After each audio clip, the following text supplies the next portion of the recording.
I år har vi stået og kommet i en plæneklipper i dag.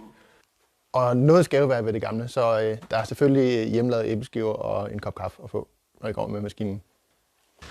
Ja, og hvis ikke du har mulighed for at komme med den, så prøver vi noget andet nyt i år. Det er, at vi tilbyder at komme og hente din maskine for sølle 150 kroner. Ja, så kommer vi også og afleverer den igen.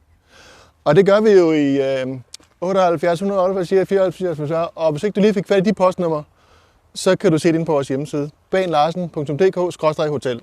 Altså, det er tæt på her, der kan det lade sig gøre. Og det betyder, for at vi kan gøre de priser der, at det er nogle bestemte datoer, vi kommer. Hvis du gerne vil have, at vi kommer hen på alle mulige andre tidspunkter, så er det så også lidt en anden pris. Ligesom det plejer at være. Vi ses!